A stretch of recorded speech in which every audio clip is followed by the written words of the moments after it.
Oasis Audio presents the complete Edgar Rice Burroughs collection, fully authorized by Edgar Rice Burroughs Incorporated. Tarzan and the Forest of Stone by Jeffrey J. Mariotte, read for you by John Mclain.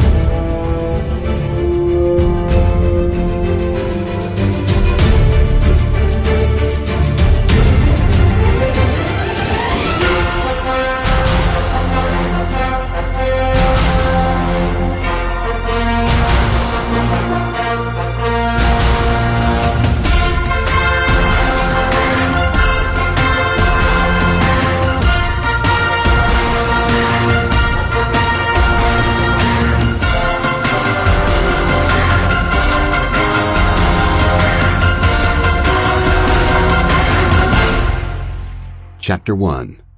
The Ranch. The taxicab was roomy enough for most people, John Clayton supposed, but a tight fit for his long legs.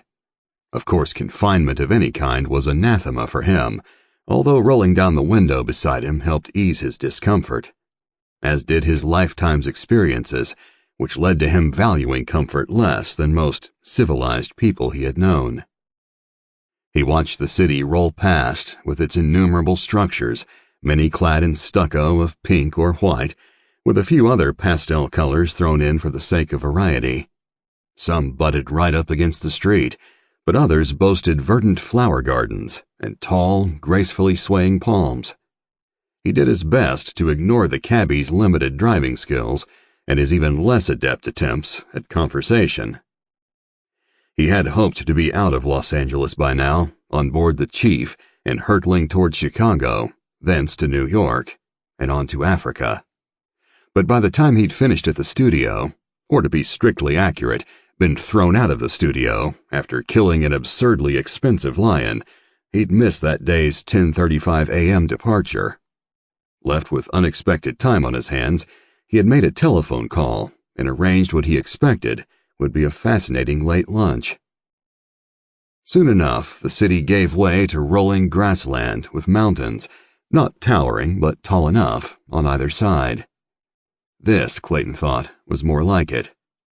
Out here, a man had space enough to stretch his arms, to run, and real greenery to do it in. "This area used to be called Runnymede," the cabbie said, continuing the monologue that had begun the moment Clayton had settled into the back seat. "Always made me think of a runny nose, and I couldn't figure why anybody would call a place that. But a few years back, 5 years now I guess, they changed it to, get this, Tarzana." He broke into a wheezing laugh that made Clayton briefly wonder whether one of the tires was losing air. "After that jungle mook from the pictures, get it?" Clayton couldn't suppress a grin. "Yes," he said. "I think I get it." "You English?" the cabbie asked. "You sound kinda English, but kinda not, so I don't know." "I'm English," Clayton told him.